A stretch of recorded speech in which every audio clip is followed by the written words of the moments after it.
Sucede que me consultaron sobre, pues, cuál pudiera ser el significado de temor de Dios o temor a Dios. O sea, ¿qué quiere decir que uno va a tener miedo a Dios o qué? ¿No? ¿Qué significa esto? Pues yo no es que voy a poner una respuesta, sino que vamos a exponer algunas citas y algunos puntos de vista, ¿no? La respuesta cada quien la va a formar en su propia mente. Así que vamos a comenzar. Antes de tocar exactamente el tema del temor de Dios y amor de Dios o temor a Dios o amor a Dios, eh, recordemos que nosotros somos seres de doble naturaleza y que tenemos un libre albedrío, pero un libre albedrío que nos permite escoger entre el camino bueno y el camino malo. Es decir, el hecho de que tengamos libre albedrío no quiere decir que podemos hacer lo que queramos. Quiere decir que podemos escoger, pero podemos escoger lo malo, pero debemos escoger lo bueno. ¿Cómo sabemos cuál es el sendero recto? ¿Cómo sabemos cuál es lo bueno que hay que escoger? Como ven en este dibujo, permítanme.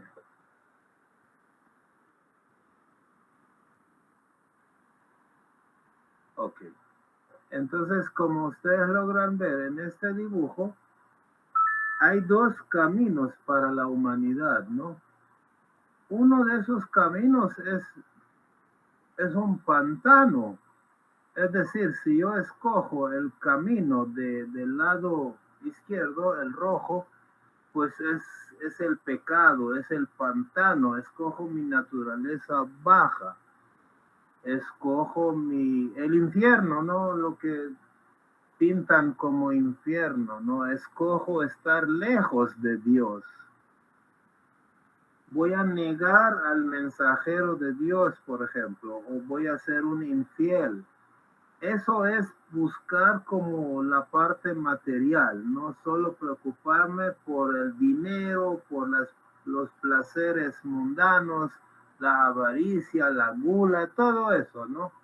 Pero en realidad yo debiera escoger el otro camino que es una fortaleza para mí, que significa la salvación para mí.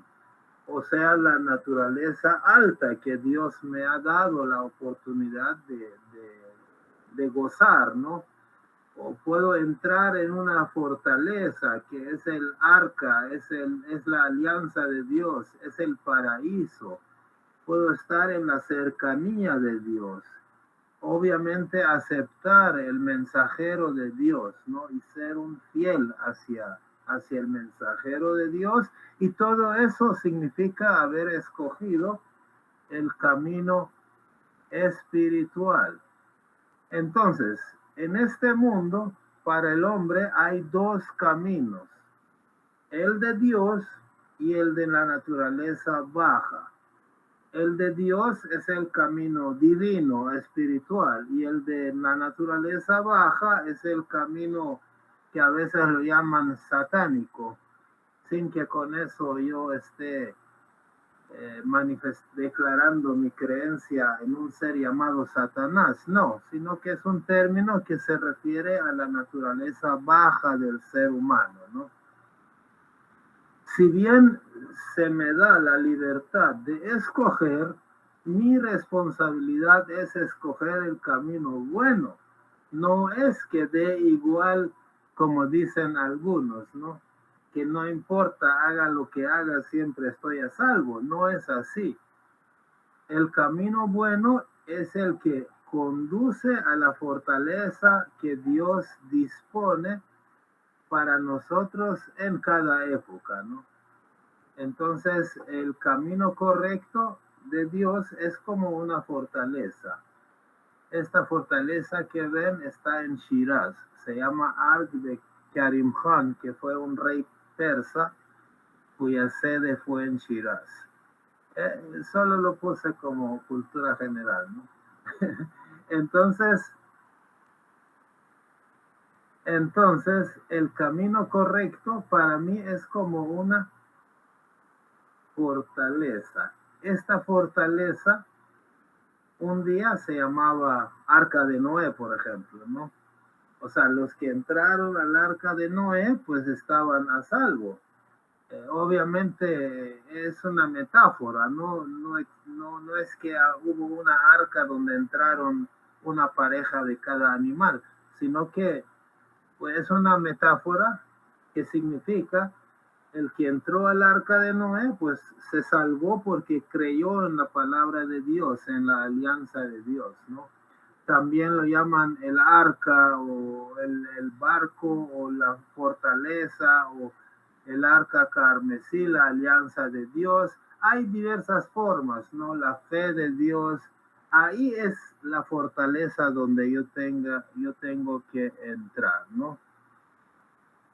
Entonces, esa fortaleza, vamos a ver un par de citas que hablan sobre, por ejemplo, en la Biblia, Antiguo Testamento, en Éxodo 15:2, dice, el Señor, o si ustedes gustan, Jehová, que viene a ser lo mismo, diferentes traducciones, ¿no?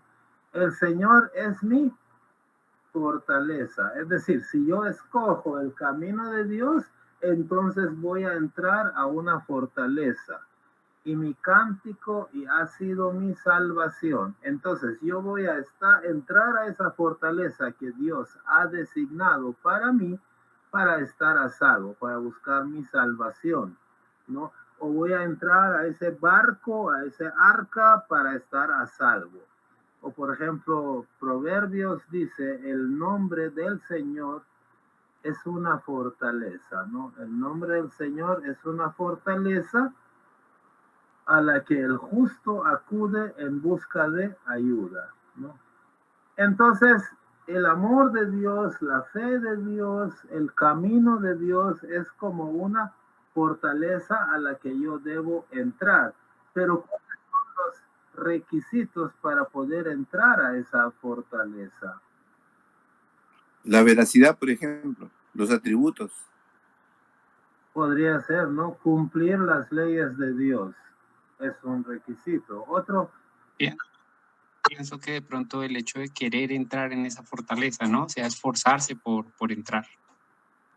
Pero ¿qué cumplo? ¿En qué debo creer o qué debo hacer y no hacer?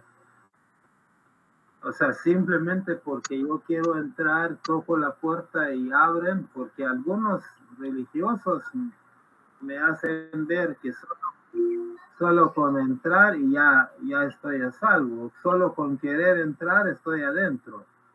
Amar a Dios. Amar a Dios. Bueno, también, además de lo que acaban de mencionar, también está esta otra forma quizás, ¿no? Permítanme. Hay tráfico en la entrada.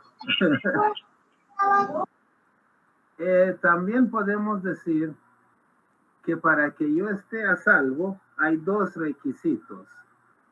Baha'u'llah dice en su libro sagrado que el primer deber mío es creer en la manifestación de Dios, ¿correcto? Mi primer deber es creer, reconocer a la manifestación de Dios.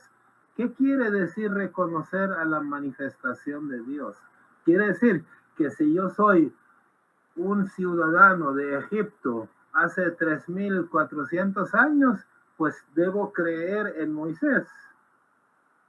Y si yo soy un ciudadano de hace 2000 años, debo creer en Jesús.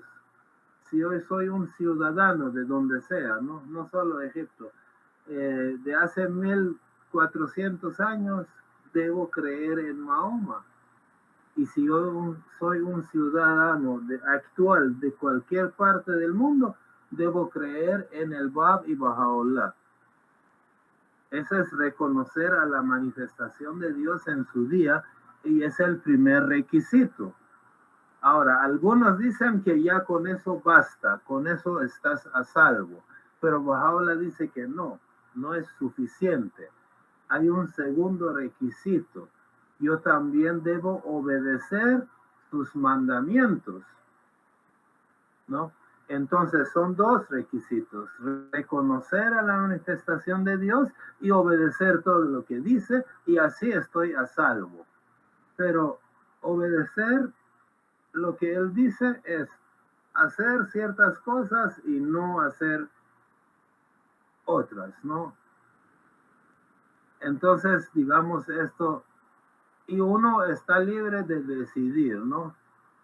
Entonces, mi libertad consiste en decidir hacer ciertas cosas y no hacer otras cosas que son malas, digamos, para mí. Pero, ¿qué es lo que me conduce a escoger qué hacer y qué no hacer? O sea, ¿cuál es mi gasolina? ¿Cuál es la fuerza que está detrás de mí, mi motor que me empuja? ¿Cómo sé cuál es el camino correcto? Obviamente yo debo confiar que el camino de Dios es correcto y me conviene hacer lo que Él desea, lo que Él dice, y no hacer lo que Él aborrece, lo que Él dice que no. Pero ese camino no es fácil. O sea, o para algunos de ustedes ha sido fácil hacer todo lo que dice la fe y no hacer todo lo que aborrece la fe, ¿no? Es difícil ser totalmente santo y espiritual, ¿no? Entonces, ¿con qué fortaleza, con qué fuerza, cómo yo puedo tener esa voluntad, ¿no? De entrar a la fortaleza de Dios, o sea, de hacer lo que Él dice y no hacer lo que Él aborrece. Para esforzarme a entrar en esa fortaleza necesito una fuerza, necesito una mecha, un empuje, una voluntad, necesito determinación, necesito, por un lado, una motivación para hacer lo bueno y necesito algo que me detenga, que me impida, un impedimento para no hacer lo que no es bueno. Ahora, esa fuerza cada quien lo puede enfocar de diferente manera. A mí se me ocurrió enfocar esta fuerza de esta manera, ¿no? El dibujito significa una fortaleza, ¿no? Y esa fortaleza está hecha, es como el arca de Noé, ¿no? Como la alianza de Dios, como la fortaleza de Dios, la fe de Dios, como los que están bajo la protección de la fe de Dios, ¿no? Entonces, para yo poder entrar ahí y para poder controlarme, para poder hacer lo bueno y para poder no hacer lo malo, yo necesito dos cosas. Uno es, por un lado, necesito el amor a Dios y por otro lado necesito yo el temor a Dios, ¿no? Entonces puedo hacer lo que debo y evitar lo que no debo por amor y por temor a Dios. Obviamente amor ya sabemos qué significa, más o menos, ¿no? A veces pareciera que no supiéramos, pero sí, al menos el significado de la palabra sí la sabemos, ¿no? Y el temor pues significa miedo, ¿no? Miedo, no hay ningún misterio en la palabra temor. Es un miedo, pero se utiliza más como un miedo a la grandeza de Dios. O sea, un miedo que uno tiene ante un ser mucho más grande que nosotros, un ser incomparable. Pero no hay ningún misterio en esa palabra, ¿no? Es temor, es miedo. Entonces son como dos comandantes, dos soldados que me ayudan, ¿no? Con cuya ayuda yo puedo entrar en esa fortaleza y ganar la lucha que hay dentro de mí entre el bien y el mal, ¿no? Que el bien pueda vencer el mal. Yo puedo utilizar estas dos herramientas, el amor de Dios y el temor a Dios. No es que el amor y el temor sean para cosas diferentes, o sea, no es que el amor de Dios es para una cosa y el temor de Dios es para otras cosas, ¿no? No, ambos me van a servir para poder entrar a la fortaleza, a la alianza de Dios, ¿no? Obviamente yo decido, ¿no? Yo decido cuál. Entonces es como que fuera algo así, ¿no? Una fortaleza que Dios ha dispuesto para mí y hay dos soldados que me pueden ayudar a entrar ahí. Esos soldados no son los que impiden que yo entre, sino los que ayudan que yo pueda entrar. Ahora, para ver referencias sobre el amor y el temor de Dios y que ambos son para lo mismo o una fortaleza, vamos a leer algunas palabras de Baha'u'lláh. Por ejemplo, en las palabras ocultas, Baha'u'lláh dice, oh hijo del ser, o sea, tú y yo, ¿no? Nosotros, oh hijo del ser, mi amor es mi fortaleza. Quien entra en ella está salvo. O sea que su amor es una fortaleza para que yo entre y esté a salvo, ¿no? Así como el arca de Noé era un arca donde uno entraba y estaba a salvo de ahogarse en el mar, ¿no? Entonces quien entra esté a salvo y seguro. Y aquel que se aparta, sin duda, se va a extraviar y perecerá. Entonces, el amor de Dios es una fortaleza. Ahora vamos a ver qué es el temor de Dios. En otra parte dice Baha'u'lláh, el temor de Dios siempre ha sido una defensa segura y una fortaleza inexpugnable para todos los pueblos del mundo. Es la causa principal de la protección de la humanidad y el instrumento supremo para su preservación, salvación, etcétera, ¿no? Entonces, aquí estamos viendo que al menos Baha'u'lláh está diciendo que tanto el amor de Dios o el amor a Dios como el temor a Dios son su fortaleza. Es decir, son dos herramientas que sirven para lo mismo. No es que sean sinónimos, pero ambos me van a llevar hacia la salvación. Hacia adelante. Por ejemplo, en la parte del amor podemos decir la bondad, y por ser bondadoso, viene a ser una fortaleza, ¿no? Y por temor de Dios es por decir, no mentir, porque si yo miento o robo, te voy a tener una sanción. También esa es una fortaleza, ¿verdad? Sí, sí, sí. Ahora, la cosa es que mi objetivo es estar adentro de esa fortaleza, ¿ya? Pero para estar adentro de esa fortaleza hay requisitos, ¿no? Fuera de aceptar a la manifestación de Dios, hay un requisito que es cumplir los mandamientos. Y cumplir los mandamientos es sí hacer algunas cosas y no hacer algunas cosas, ¿no? Entonces eso yo lo puedo hacer o por amor a Dios o por temor a Dios, ¿no? Como Baha'u'lláh dice, cumplan mis leyes por amor a mi belleza, ¿no? En su libro sagrado. Es decir, que yo hago las cosas que Dios quiere por amor a Él, pero también las hago o no hago otras cosas por temor a él, por miedo. Bueno, ¿alguien más desea decir algo? Ok, entonces ahora sí vamos a pedir a nuestro amigo Guillermo si puede leer porque lee más rápido que yo. Esto es algo que dice Bahá'u'lláh, que también algo de la Biblia. Adelante. Adhiérete al temor a Dios y a todo lo que haya sido revelado en su libro. Así te lo pide aquel que es la palabra de la verdad y el conocedor de las cosas invisibles. Mateo 10:28. Y no temáis a lo que matan el cuerpo más, no pueden matar el alma.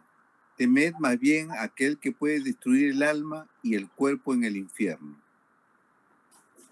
Es decir, por ejemplo, ahorita yo estoy sentado aquí, viene un asesino, un ladrón y me apunta con el arma. ¿Me puede matar el cuerpo? Sí, pero el alma, no. ¿Quién tiene acceso para hacer lo que quiera con mi alma? Es Dios. Entonces yo no debería temer al ladrón, al asesino. No es fácil lo que estoy diciendo, ¿no? No es fácil. O sea, para llegar a eso, pues uno debe crecer bastante espiritualmente. Pero digamos que para Abdul Bahá, para los santos, ¿no? Para muchos santos que sí han existido, pues han dejado sus vidas en manos del verdugo, ¿no? Mi abuelo, por ejemplo, ¿no? Lo mataron y no tuvo miedo. Es un mártir. El mismo Dios le dio la fuerza, ¿no? Para resistir, pero también él tuvo la voluntad de resistir. No les temió, no tuvo miedo a esos señores que le estaban tirando piedras y le metieron el cuchillo y lo golpearon tanto que se cayó, se sangró tanto que cayó muerto, pero no les tuvo miedo a ellos. Hubiera tenido miedo a Dios si niega su fe, porque agarraron a mi padre para matarlo si él no renunciaba a su fe. Y no renunció a su fe. Por suerte, pues alguien jaló a mi papá y lo salvó, ¿no? Pero hubieran matado a su hijo, no renuncia a la fe, ¿no? Entonces, esto es importante, el hecho de que yo debo temer a Dios, pero no temer al asesino, al borracho, al que sea, ¿no? Porque ellos sobre mi alma no tienen ninguna injerencia. Este otro Bahá'u'lláh lo dice en una tabla que se llama Eshrabat. Por favor, si Guillermo nos hace el favor de leer. Bahá'u'lláh. Hemos exhortado a nuestros amados a que teman a Dios, temor que es el manantial de todas las acciones y virtudes excelentes. Él es el comandante de las huestes de la justicia en la ciudad de Bahá. Dichoso el hombre que se ha puesto a la sombra de su estandarte luminoso y se ha aferrado firmemente al mismo. Entonces el temor a Dios es como un manantial, ¿no? De las acciones y virtudes excelentes. Es decir, si yo le temo a Dios, entonces voy a ayunar, voy a orar, no le voy a engañar a mi vecino robándole algo, ¿no? Voy a cumplir con mi trabajo, no voy a robar nada en el trabajo, no voy a mentir, hago esto, hago lo otro. Es decir, ese temor a Dios es una gran herramienta que me permite ser una persona maravillosa y excelente. ¿Correcto? Entonces es maravilloso, ¿no? Una motivación, ¿no? Es una motivación para hacer el bien. Es como un soldado que te protege. y no te deja caer en baches y te guía, te dice hacia dónde tienes que caminar, que sea el camino correcto, ¿no? Los padres de familia, por ejemplo, que cuidan a sus hijos pequeños y a los ancianos, ¿qué hacen? Le enseñan por dónde ir y por dónde no ir. Para eso sirve el amor a Dios y para eso mismo sirve el temor a Dios. No son cosas que sirvan para algo diferente, ¿no? Como padre y madre que trazan una línea por donde tienes que caminar. Por aquí, por favor, por aquí sí, por aquí no. Y esos padre y madre para nosotros, como no hay nadie, ningún San Pedro que venga a tomarnos la mano, entonces ese padre y madre para nosotros es eso que están viendo aquí, ¿no? El amor a Dios y el temor a Dios, que me guía, ¿no? Me guía. Ahora, si tú amas a alguien, ¿qué dices? Amor de mi vida, voy a hacer esto nada más por amor a ti, porque te amo, voy a hacer esto. No estoy obligado, ¿no? Me han dado la libertad de hacerlo o no hacerlo. Pero por amor a ti lo voy a hacer. O por ejemplo, puedes decir, oh, vida mía, temo que no te agrade tal cosa, por lo tanto evito hacerlo, por miedo a que no te desagrade, o que te desagrade, perdón. Obviamente, si yo hago lo bueno, hay beneficios. O sea, no solo el hecho de que, y esta es la bondad de Dios, ¿no? Ha hecho que yo haga las cosas por amor a Él, pero al mismo tiempo esas cosas que hago por amor a Él, a mí me benefician. Es una protección. Es una protección. Y las cosas que yo no hago por temor a Él, son cosas que a mí me benefician. No se trata de que Dios es un verdugo parado ahí al otro lado de la tumba, que cuando nomás yo me muero, si he sido bueno, de una caja saca chocolate en forma de corazones y me dice, toma. O por ejemplo, tiene un látigo en la mano y cuando he sido malo, agarra el látigo y me comienza a golpear. No es así. Dios trasciende todo eso. Ya vamos a ver también.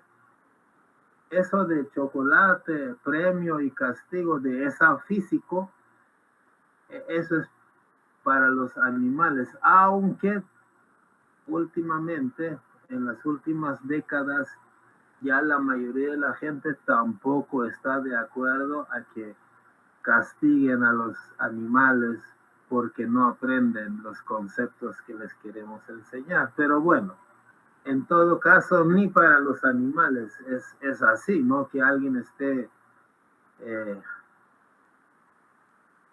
echándole látigo o dándole premios. Ya vamos a ver un poquito más sobre esto más adelante. Entonces, cuando se trata de los seres humanos, el control no viene de un verdugo o de un centinela hacia mí.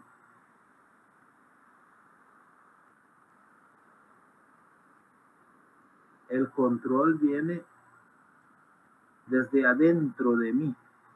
Yo soy el que me controlo. Pero tengo amor y temor a Dios. Y eso me permite a mí saber dónde no poner la mano porque me voy a quemar.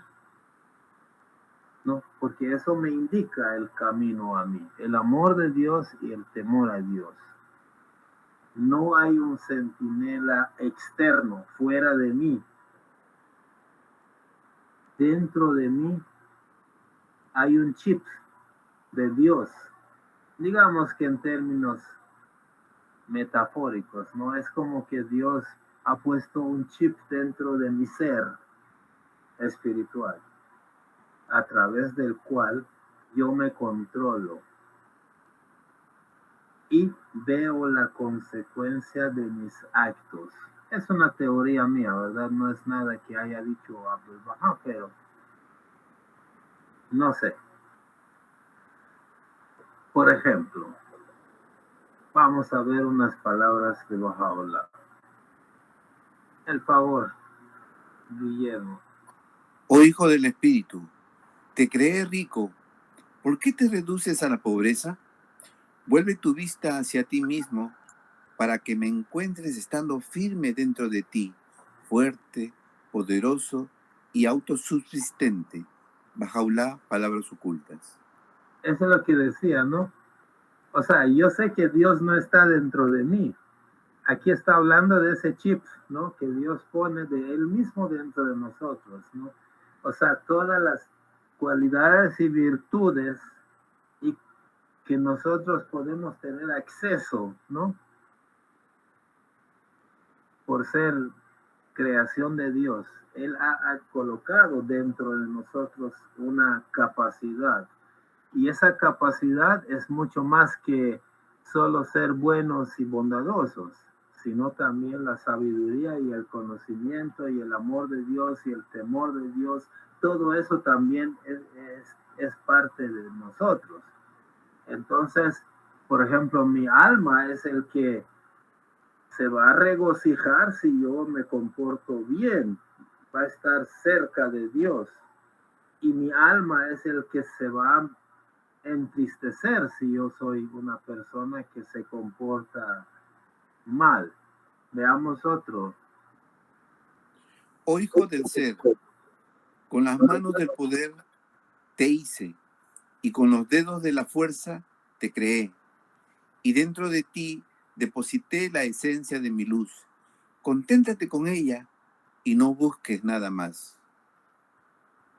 Entonces, que las consecuencias de la decisión que yo tome, sean buenas o malas, eso lo determina una ley de Dios, no un verdugo que está ahí y me está castigando.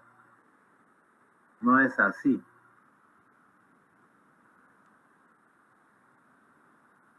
O sea, en la puerta del cielo o del infierno hay un señor que se llama San Pedro. Esos son chistes, ¿no?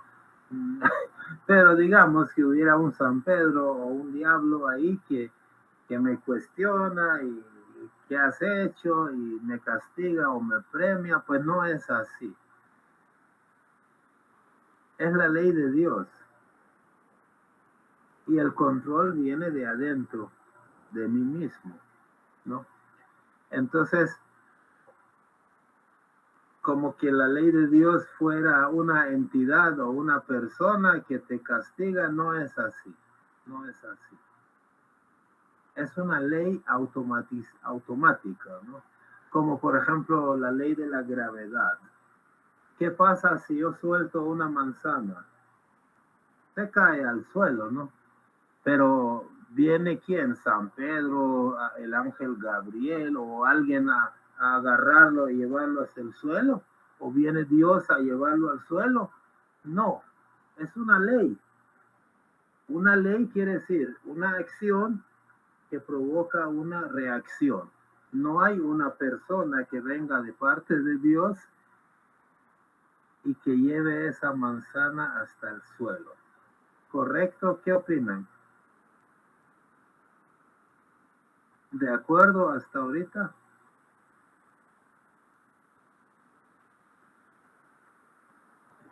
Bueno, entonces, Ya, ¿sí? yo solo quería preguntar, ¿qué o quién nos puede matar el alma? No, O sea, pero matarla no es terminarla, sino que como quizás debilitarla, no sé. Se supone que es indestructible, ¿no? sí, el alma es alegórico lo que decía en la Biblia, ¿no? Pues, si Dios quisiera matar tu alma, lo hace, pero no, pues el alma una vez que llega a existir, ya hagas lo que hagas, no deja de existir, es decir, es eterna, ¿no? Pero, ahora, si hablamos de matar el alma en el sentido figurado, como, por ejemplo, con un mal comportamiento, con la avaricia, con el materialismo, con la La lujuria, murmuración. entonces soy yo. Yo mismo mato mi alma, ¿no? ¿Por qué? Porque de afuera, según la enseñanza Bahá'í, nadie, por eso la Biblia también decía, no temas al asesino, no le temas, porque no te puede hacer nada. La fe Bahá'í dice lo mismo, que alguien de afuera no te puede hacer daño, al cuerpo sí, pero al alma no. Tú eres el único que con tu avaricia, materialismo o mentira o calumnias, cosas así, asesinatos, con eso tú te matas el alma, ¿no? Entonces, hay una ley de Dios y que esa ley de Dios castiga y recompensa, ¿no? Vamos a ver un par de pasajes si nos hace el favor. Pedro 2:17. Honrad a todos, amad a los hermanos, temed a Dios, honrad al rey. Apocalipsis 14:7. Temed a Dios y dadle gloria, porque la hora de su juicio ha llegado. Y adorad a aquel que hizo el cielo y la tierra, el mar y los manantiales. Entonces, en la Sagrada Biblia, en el Antiguo Testamento y también en el Nuevo, que este es el caso de este último, pues también habla de que hay que temer a Dios, que Dios no es que como un viejito amable que le da chocolate a todos, sean buenos o malos. No es así, porque mucho, especialmente en el cristianismo, muchas veces, no, es que no puede ser, Dios es bueno, entonces no, Dios no castiga. Pues entonces, ¿qué hace? No, todo el mundo está bienvenido en el cielo. Por ejemplo, Mussolini, Hitler, no sé, a lo mejor fueron personas mejores que yo, no sé, pero matando a millones de personas sin justificación. Entonces Dios va a decir, bienvenido, pase adelante, Señor. No, ¿verdad? Entonces no es así. Entonces yo no es que haga lo que haga, voy a ir al cielo. Tengo que pagar por lo que he hecho. ¿Qué dice Hebreos 12? Del 28 al 29.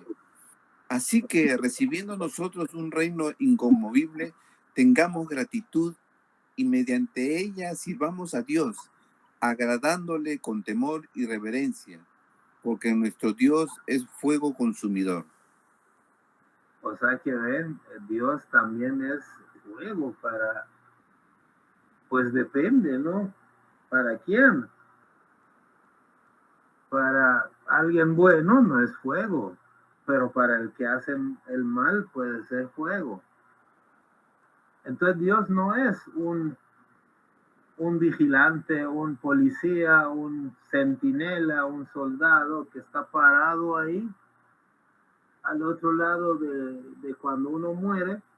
Entonces dice, ¿tú qué hiciste? Tal cosa, toma 4 chocolates, ¿no? ¿Y tú qué hiciste? No lo hice. Entonces 5 latigazos, ¿no? No se trata de eso. Dios tiene leyes.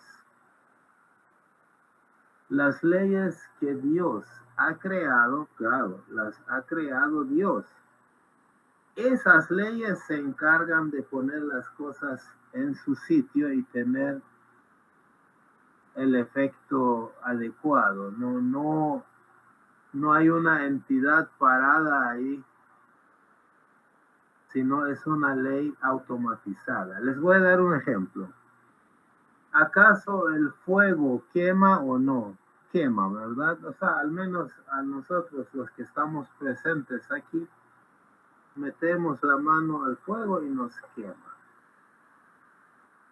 ¿Y quién ha ordenado que Dios queme? O sea, ¿quién ha creado esa capacidad del fuego para quemar? Dios. Pero cada vez que yo meto la mano al fuego, no es que Dios viene y me quema la mano. ¿O es así? Cada vez que yo meto la mano al fuego, ¿viene Dios y me quema? No. Hay una ley de Dios que hace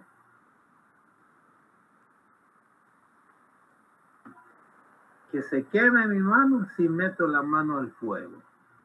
Porque Dios mismo trasciende esas cosas de venir aquí dentro de su creación y estar castigando a las personas y todo eso, ¿no? Entonces, de la misma manera que el fuego me quema, pero no es Dios que viene a quemarme, también hay, esa es una ley física, ¿no? Que suelto una manzana y se cae, ¿no? O que la luz viaja a tal velocidad, qué sé yo, ¿no? Así como existen esas leyes físicas, pues también hay leyes espirituales. Kurosh, ¿Sí? aparte de que al no estar cerca de Dios por nuestro mal comportamiento y no recibir sus bendiciones, también frustramos el crecimiento de nuestro desarrollo para vivir en el mundo espiritual, así como desarrollamos extremidades para vivir en este mundo, en la matriz de la madre, cuando estamos ahí como fetos. Igualmente necesitamos algo para vivir en el mundo espiritual, y ese algo es nuestro mal comportamiento y nuestra mala actitud, ¿no? No desarrollamos lo bueno como para vivir en ese mundo espiritual. Perfecto, sí. Algo parecido a esto, yo creo que está incluido más adelante, pero es totalmente cierto, ¿no? Totalmente cierto. Ese es otro enfoque que sí le vamos a dar también. Entonces, la ley de Dios hace que si yo hago esto, sucede aquello. Si no hago esto, sucede tal cosa, ¿no? Entonces, son leyes que me castigan y me recompensan. Y el control tiene que estar incorporado dentro de mí. Entonces, no hay un soldado, no hay un verdugo al que tener miedo, pero tampoco quiere decir que puedo hacer lo que me dé la gana y no pasa nada. Consecuencia para mis actos malos sí hay. Por supuesto, tiene que haber. No va a dar jamás lo mismo. ¿Ustedes creen que Caifás, que mandó matar a Cristo, es lo mismo que San Pedro? ¿Va a tener en el cielo el mismo lugar o va a entrar al mismo lugar que San Pedro? Imposible. Si soy bueno, recibo recompensa. Y si soy malo, recibo castigo. Pero son las leyes de Dios que provocan, no sé, solo Él sabe cómo es, ¿no? Pero provocan algo malo para mí o algo bueno para mí de acuerdo a cómo yo he actuado. No es como lo imaginan la gente, ¿no? Que el infierno, que el diablo, que el fuego, que etcétera, etcétera. No es así, pero sí hay castigo, ¿no? Y a veces el mismo acto malo mío es merecedor, es el castigo. Una vez mi sobrino estaba jugando basquetbol. Yo estaba mucho más joven, ¿no? O mejor dicho, estaba joven, hoy ya no. Entonces el árbitro, que después lo conocí en persona, el árbitro le cobró un foul a mi sobrino y yo le reclamé al árbitro. Si fuera hoy no lo hago, pero en ese momento pues me dejé llevar por la emoción y le reclamé. ¿Y saben qué me contestó el árbitro? Me dijo, ¿acaso yo hice la falta? ¿Qué respuesta más sabia? Me cerró la boca. O sea, él no, el árbitro es la ley. Él no hizo la falta. La falta lo hizo mi sobrino. Él lo cobró, pero él no hizo la falta. Él no tiene la culpa. Ahora, ahí viene lo que decía Guillermo, ¿no? Yo tengo que escalar a una cima. Es decir, tengo que crecer espiritualmente, hablando en términos metafóricos, ¿no? Tengo que escalar a la cima de una montaña alta. Mis acciones buenas me ayudan, me empujan hacia arriba.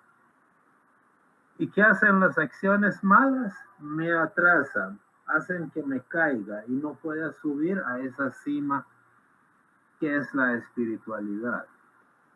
Entonces, cuanto más me esfuerce, más puedo subir. Y la misma cercanía y lejanía de esa cumbre también es una recompensa o un castigo de acuerdo a mi condición, a la altura en la que estoy. Lo cierto es que hay consecuencias para mis actos. Ahora, la forma en que ocurre ese castigo o esa recompensa no es el tema que vamos a discutir este día. Tampoco es que sea algo fácil que yo les diga en la otra reunión, les cuento, ¿no? Es también, son cosas que es de discutir, ¿no? Es de buscar en los escritos a ver qué dicen. Entonces, el mismo acto mío o la misma condición en la que se encuentra mi alma,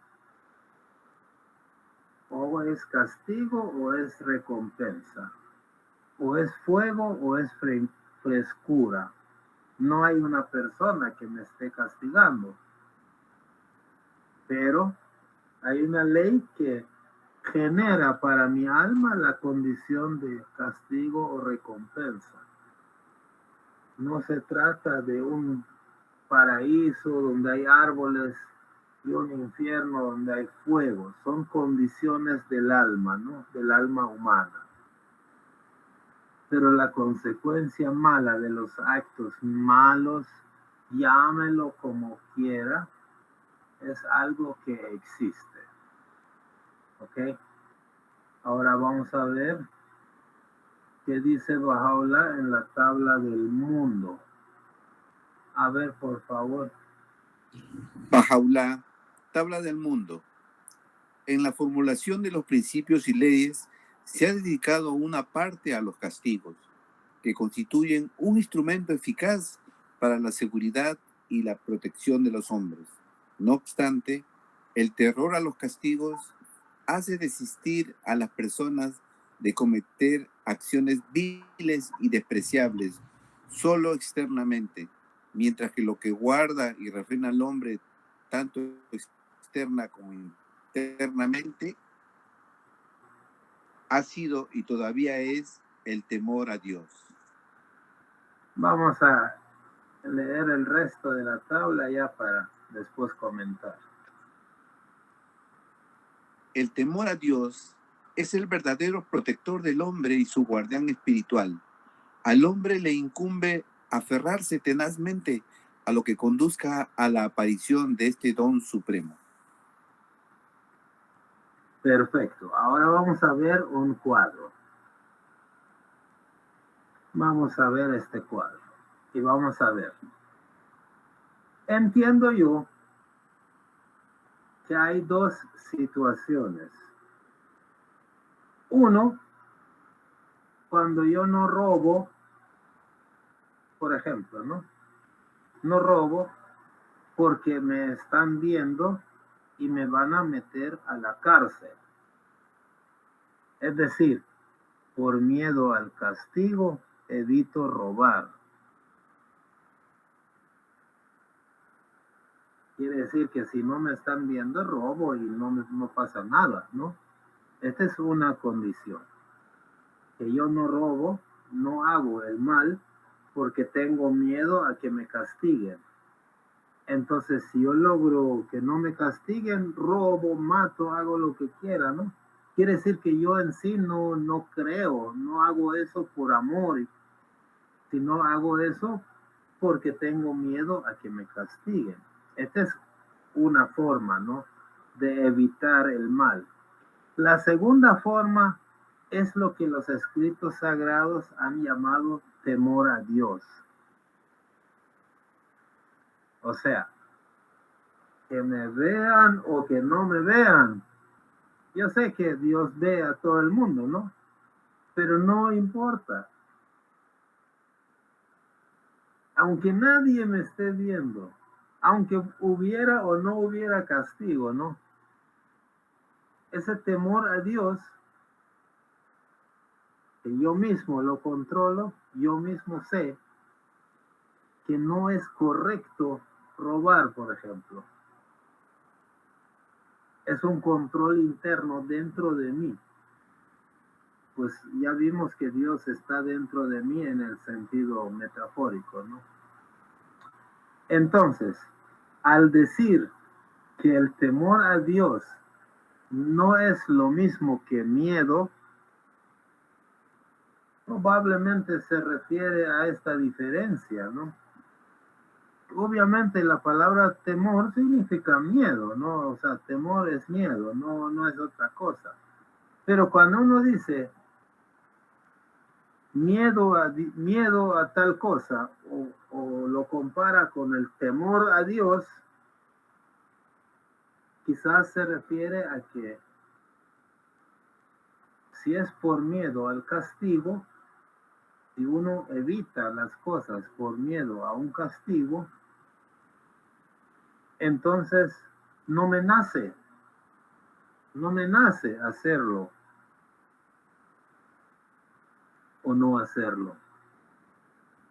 Lo hago porque hay un castigo relacionado a eso. Y eso me da miedo.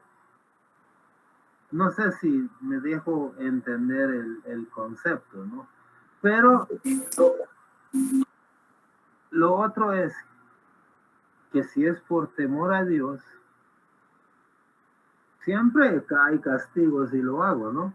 Siempre lo hay. Pero mi motivación no es el miedo al castigo, sino mi motivación es reverencia al Creador. Siempre hay castigo, pero no es por eso, no es por respeto y reverencia al Creador, como decía en la Biblia también. Me parece que alguien quiso decir algo. Curioso, aprovechando esta parte, uno al ingresar, por ejemplo, a la fe Bahá'í comienza a aprender cosas. Por ejemplo, dice en las escrituras Bahá'í que todos los actos de uno está vigilado y tallado en una piedra de crisolita. Quiere decir de que todo, me vean o no me vean, va a estar escrito. Y por eso nomás ya tengo un temor a Dios y no hago cosas indebidas. Gracias. Vaya. ¿Alguien más?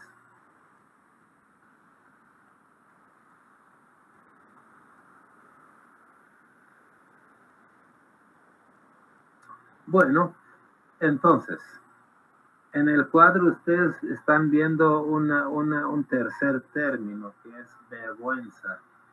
También a veces uno puede hacer las cosas que debe y no hacer las cosas que no debe por el sentido de vergüenza.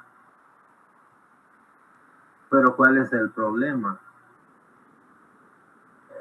que algunos no tienen vergüenza.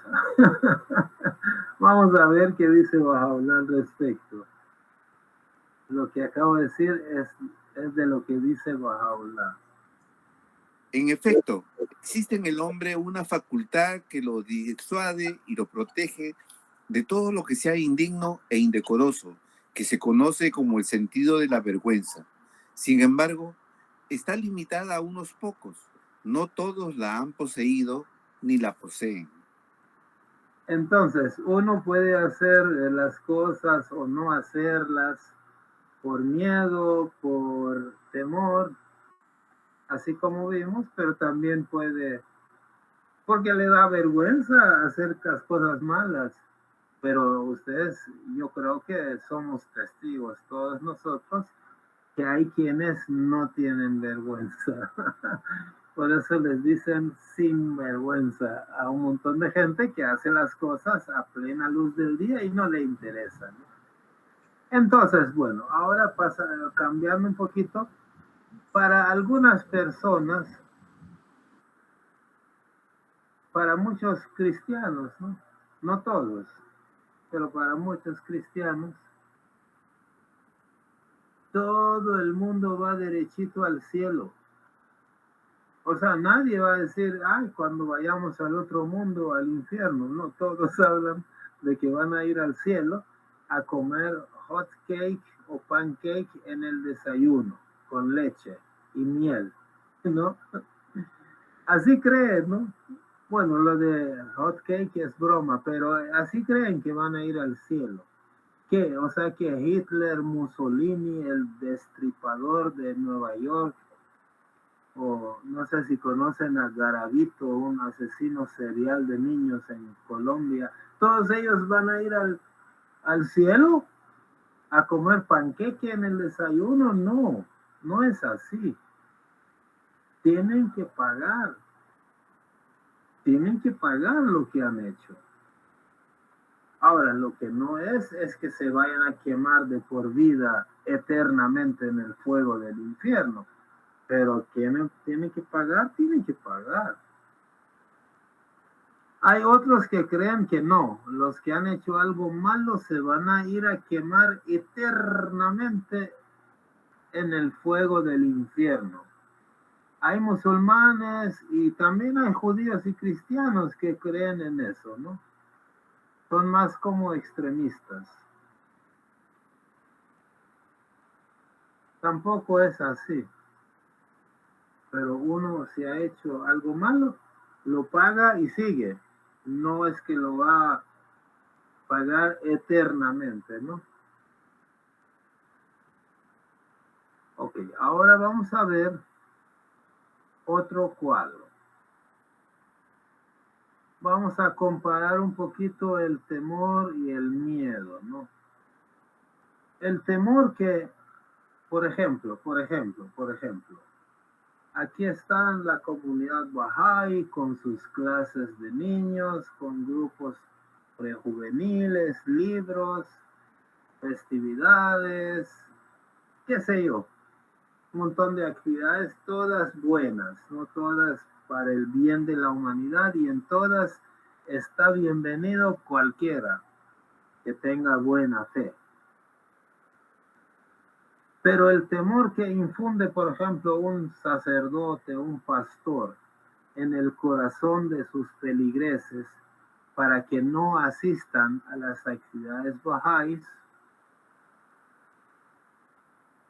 o por ejemplo el temor que infundían en el corazón de los judíos, los rabinos de la época de Cristo, ¿no? Para no permitir que los judíos se acercaran a Jesús y abrazaran su fe, era un miedo, y ese miedo no era igual que temor a Dios, era un miedo nefasto, ¿no? A algo, un falso miedo, tan falso como los mismos que lo infundían, ¿no? Uno generalmente le tiene miedo a algún monstruo, a un dinosaurio, a un animal, una serpiente, un león, algo desconocido, ¿no? Pero algo que no ama, ¿no? Uno le tiene miedo, pero esa es otra cosa, ¿no? El temor a Dios no es ese miedo, ¿no? A algo desconocido, a algo malo, algo nefasto que me puede hacer daño. El temor a Dios también es un miedo, miedo con reverencia, ¿no? A la grandeza de Dios, a no agradarle a Dios, al amado, al bien amado. Y es un temor que te conduce a hacer lo que Él desea para nosotros y no hacer lo que Él no desea. Entonces es diferente, ¿no? Ese temor a ese tipo de miedo. Aunque la palabra temor significa miedo, sin darle tantas vueltas. Pero aquí estamos viendo un miedo que te meten para que no te acerques a algo que es bueno, y eso es nefasto, no es muy malo. Que lo estamos comparando con el temor que yo puedo tener a mi Diosito para hacer unas cosas y no hacer otras. ¿No? Ok. Entonces, vamos a ver. Vamos a ver. El miedo muchas veces proviene o de algo que tal vez una culebra o algo que yo sé que es malo, salvaje, o cuando desconozco algo. O sea, el miedo a veces viene como resultado de la ignorancia. O sea, algo puede ser bueno, pero como yo no lo conozco y me han metido miedo, ¿no? Entonces yo le tengo miedo, tengo temor a acercarme a las actividades bajáis, por ejemplo. Ese miedo es algo que viene de afuera de mí, ¿no? El temor a Dios es un temor o un miedo a no agradarle a alguien a quien conozco y amo. El Padre amoroso, yo sé que Él me ama y es un miedo que se genera dentro de mí y es para mi bien. No es el otro miedo o temor que me va a desviar a mí del camino correcto. Entonces, hay dos clases, al menos para efectos de esta presentación, hay dos clases de temor. Uno, los ignorantes, quienes tienen miedo de acercarse a la verdad porque los han asustado. Ese miedo viene de afuera. O los que conocen la verdad y se someten a ella, a Dios, por amor y conscientemente temen no agradarle, ¿no? Temen no cumplir sus leyes. Eso es controlado adentro de mí. Eso es algo que está dentro de mí. Tanto el amor como el temor están adentro de mí. Ahí se genera. No es algo de alguien que me va a venir a castigar desde afuera, sino que es algo que está dentro de mí. Entonces, tanto la recompensa como el castigo, o si lo decimos de esta manera, las consecuencias buenas y malas, o si decimos de otra manera, crecimiento espiritual o estancamiento espiritual. Hay muchas formas de decirlo, ¿no? O sentimiento de gozo contra versus sentimiento de pesar, o volar y estar en lodo, las dos cosas, ¿no? Como quieran llamarlo. vienen desde adentro de uno. Lo mismo que hago yo, eso mismo es mi premio o mi castigo, pero existe. No es que haga lo que haga, me va a dar lo mismo.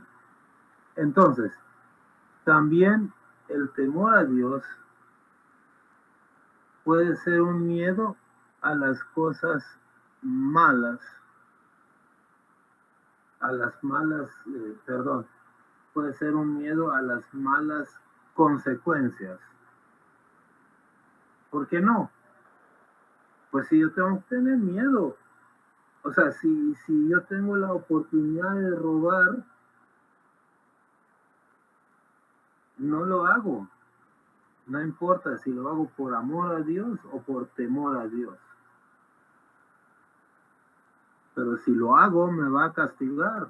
Va a haber una consecuencia mala. Entonces tengo que temer. Si tengo la oportunidad de echar una bomba y van a morir 11 millones, 12 millones, 20 millones de personas, pues algo me lo tiene que impedir. Debo tener un temor, un miedo, ¿por qué no? Pero una cosa es temer a lo que venga de afuera, algo desconocido, y me haga daño, y que yo debo pues hacerme a un lado, ¿no? Otra cosa es el temor que se genera dentro de mí, de mi ser, para protegerme de no hacer lo que a mí no me conviene y es para mi beneficio, y yo lo tengo que buscar ese temor. Entonces, ese temor, lejos de ser un estorbo, algo malo, es un atavío, es un adorno para mí. ¿Correcto? A ver qué dice Bahá'u'lláh. Adornad vuestras cabezas con las guirnaldas de la honradez y fidelidad, vuestros corazones con el atavío del temor de Dios, vuestras lenguas con absoluta veracidad, vuestros cuerpos con la vestidura de la cortesía. Estos son en verdad los adornos adecuados para el templo del hombre, si sois de aquellos que reflexionan. Entonces, la veracidad es un adorno para mi alma. La honradez es una corona, ¿no? Una guirnalda. Es juego de palabras, ¿no? Pero todos significan lo mismo. Es un adorno para mi espíritu, la fidelidad y también el temor de Dios. Es una cualidad, es una virtud que yo debo tener.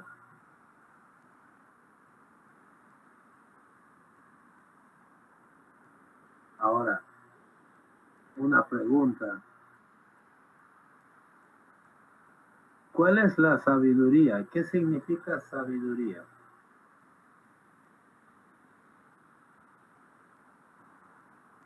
¿Qué es? Ajá. Puede ser decir sabiduría, que es la consecuencia de hacer algo, saber la consecuencia de hacer algo. ¿Qué más?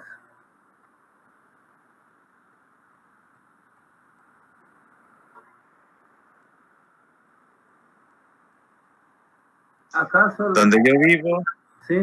donde yo vivo, sabiduría le dicen curiosamente acá le dicen sabiduría a la sinvergüencería.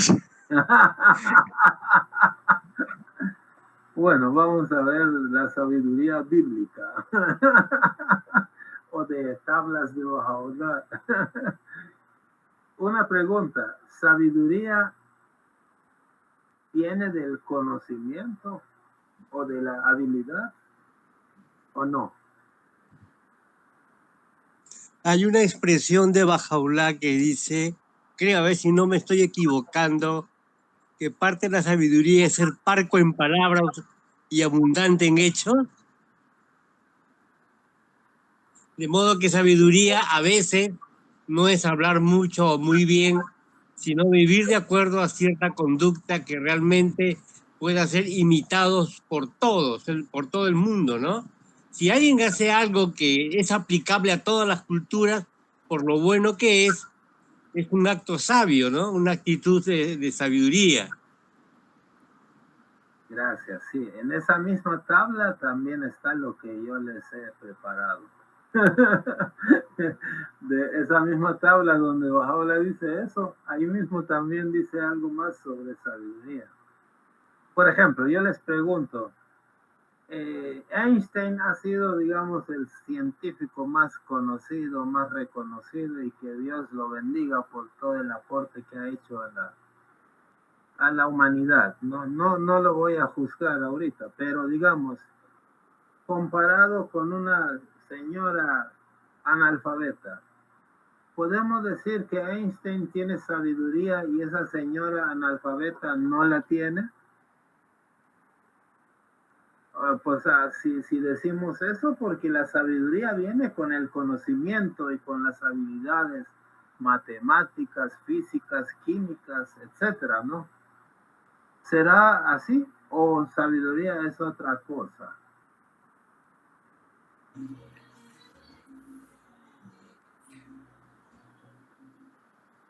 Bueno, Sabiduría puede ser de lo que saber de lo que puede ocurrir sin que todavía esto no se haya producido. ok. Vamos a ver, yo ayer estaba oyendo unos videos y de repente me salió un pastor con acento brasileño, ¿no? Y que decía esto, y yo lo apunté y aquí se lo voy a contar más o menos. Decía, la sabiduría no es lo mismo que el conocimiento o la habilidad. La sabiduría viene de Dios, de temor de Dios, él decía, porque había leído el mismo versículo de la Biblia que también yo leí. Decía, la sabiduría viene del temor a Dios, ya van a ver, y la capacidad de hacer lo que Él dice y no hacer lo que Él aborrece, ¿no? La capacidad de escoger entre, Él decía, ¿no? El pastor decía, yo cuando vengo a este mundo tengo un abanico de posibilidades. La sabiduría es saber escoger entre esas posibles alternativas, esas posibles opciones, decía el pastor, ¿no? Entonces, busqué esa tabla. Bueno, eso ya lo tenía yo, pero coincidió que el pastor también me dio la razón. Y a Bahá'u'lláh. ¿Qué dice Bahá'u'lláh en una tabla que se llama Fuente de Todo Bien? La fuente de todo bien es la confianza en Dios, la sumisión a sus mandatos y la complacencia con su santa voluntad y agrado. La esencia de la sabiduría es el temor de Dios, el terror de su azote y castigo y el miedo a su justicia y su decreto. Entonces conocemos muchas personas que no saben nada de ciencias, ni siquiera saben leer y escribir, pero han tenido esa sabiduría, ¿no? De escoger el camino correcto y hasta dar sus vidas en ese camino. Y ha habido científicos muy sobresalientes y que no dejaron de leer libros hasta el último momento de su vida, y que da lástima, ¿no? Lo que escogieron para su vida, ¿no? Y vamos a ver que la Biblia está de acuerdo también con eso. A ver. El principio de la sabiduría es el temor de Dios. Tienen buen entendimiento todos los que practican sus mandamientos. Proverbios 1:7. El principio de la sabiduría es el temor de Dios. Los insensatos desprecian la sabiduría y la enseñanza. Entonces, bueno, ese es según Baha'u'lláh y también según la Biblia, esa es la sabiduría, ¿no? Saber escoger. O sea, temer a Dios, temer a decir tonterías, temer a hacer lo malo. Entonces, ahora yo creo personalmente, y lo que yo creo no es nada oficial, ¿no? Cada quien puede creer diferente, ¿no? Pero yo creo que debe existir ese miedo, ese temor, y es por mi bien.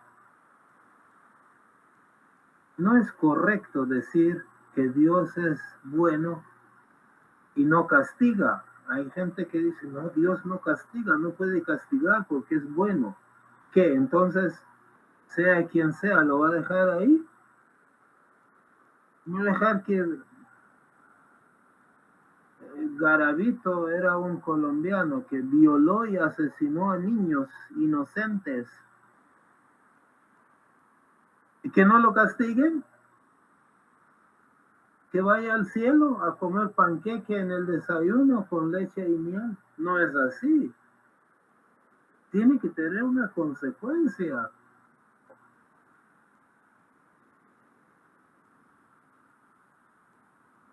El castigo, venga, como usted quiera definirlo, existe. Hay que tener miedo a ese castigo. Es como yo pienso, ¿no?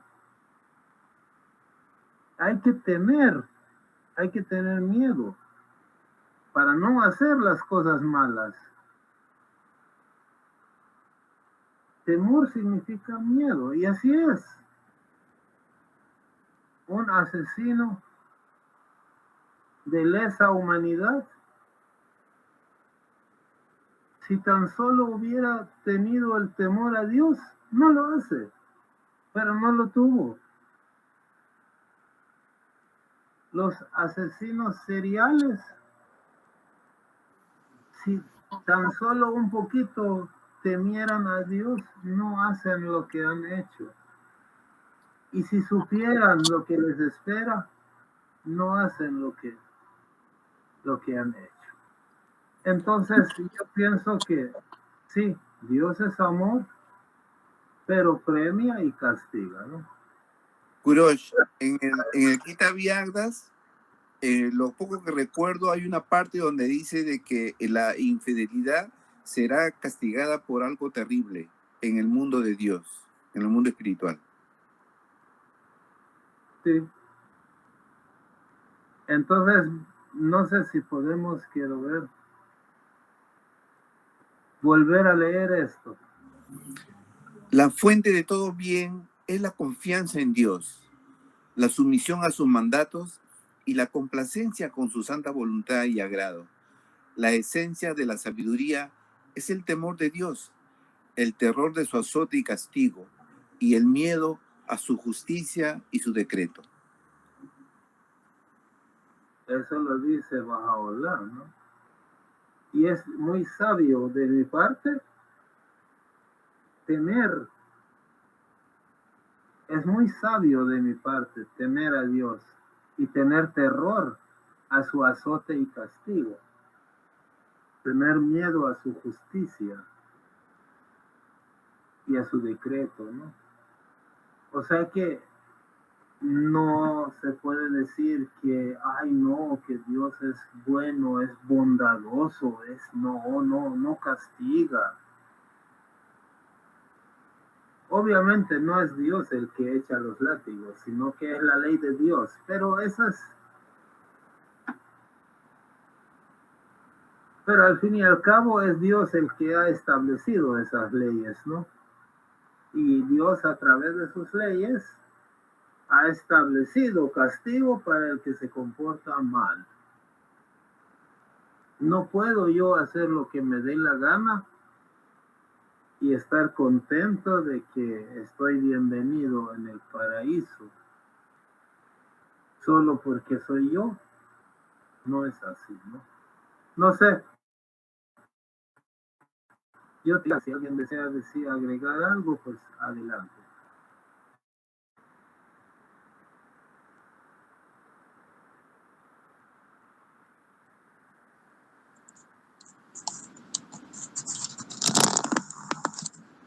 Yo quería comentar algo cortito, algo que he escuchado a varias personas conocidas, periodistas, opinólogos, ¿no? Gente famosa que sobrevaloran la capacidad que tienen ahora mucha gente de hacer su voluntad y de buscar el placer y la alegría que ellos quieren a su manera, o sea, una libertad total y completa. Y se enorgullecen de eso porque sienten que es un paso hacia adelante, hacia su liberación y hacia su madurez. No entienden de principios, de ética, de límites y de un sentido de trascendencia que cuando mueran van a tener que responder a alguien por sus acciones. No creen en eso. Incluso les molesta que le mencionen ese asunto, ¿no? Entonces, nadie los está obligando, es por su propia voluntad. Han elegido libremente porque tienen libre albedrío decidir qué hacer con nuestra vida. Pero hay leyes espirituales que vienen de Dios y esas no se regatean, esas leyes no se doblegan, o se respetan o se violentan. Y uno tiene que responder luego por lo que ha elegido. ¿No es cierto? Entonces, porque si no conocen ninguna religión, por lo menos deberían tener un sentido de vergüenza, que es lo que mencionó Bajaulá, que dice, bueno, muy poca gente lo tiene, ¿no? El hecho de que ahora las faltas, las cosas que antes se hacían en privado lo hagan en público, quiere decir que ha avanzado el sentido de la sinvergüencería a nivel mundial. ¿No? El ser humano no es así. Se está autoproyectando con una actitud de dejar de lado cualquier cosa que le procure vergüenza para supuestamente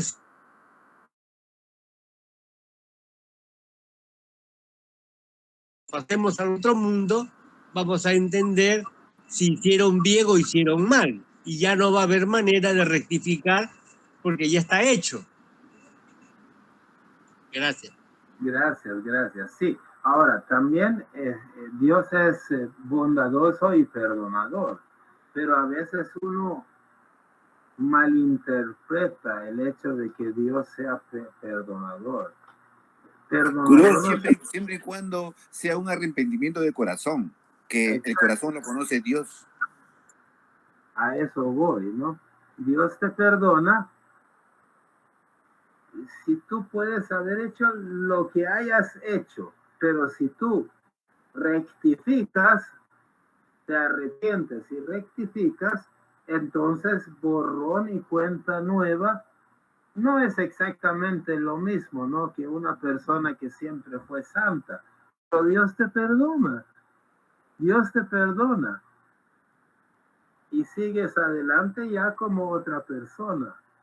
Pero si tú sigues en tu necedad de hacer el mal, entonces tiene que tener una consecuencia lo que tú haces. ¿No? Debe tener una consecuencia. Por ejemplo, ahí está en el cristianismo, ¿no? Pablo no era un perseguidor de los cristianos. Y ahora resulta que es San Pablo, ¿no? O sea, un santo dentro de la iglesia cristiana, no solo católica, sino para todos los cristianos, nosotros los bahá'ís también respetamos, ¿no?, a San Pablo. Cambió, o sea, era enemigo y se hizo santo. ¿Por qué no? Pero si yo sigo con mi necedad, entonces alguna consecuencia mala voy a tener. Adelante, Consuelo Gracias. o Humberto. Y bueno, estoy usando su celular.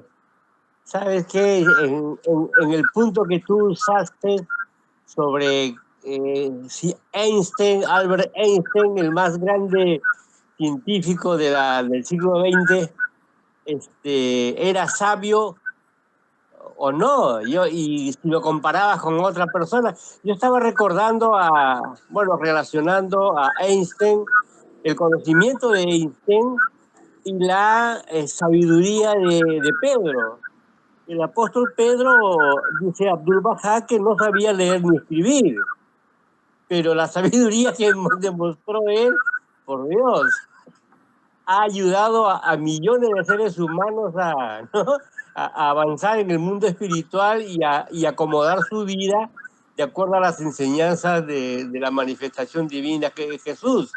Eso no lo hizo Einstein, no lo pudo haber hecho. Entonces, ahí tienes tu conocimiento y sabiduría, ¿no? O sea, la sabiduría no necesariamente tiene que ser una persona erudita, puede ser o no puede ser.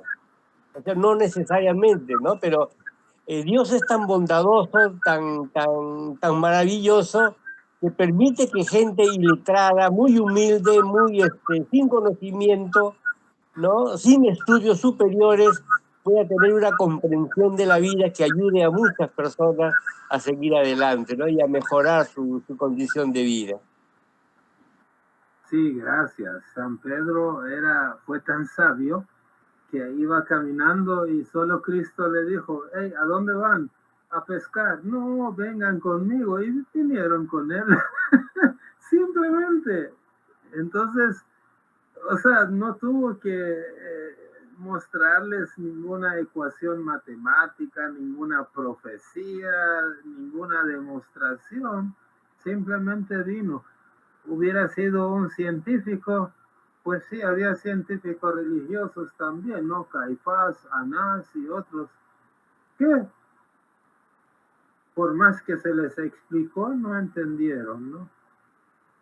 Entonces ellos no fueron personas sabias porque no tomaron la decisión adecuada, porque la sabiduría consiste en tomar la decisión correcta, ¿no? Que no es lo mismo que la erudición. Yo puedo saber un montón de cosas de memoria, pero a la hora de escoger entre una cosa y la otra, escojo mal, entonces no soy sabio porque escogí mal, ¿no? Bueno, maravilloso. Nos vemos la otra semana en el Gracias, nombre. Kurosh. Bendiciones para todos. Adiós. Un fuerte abrazo a todos.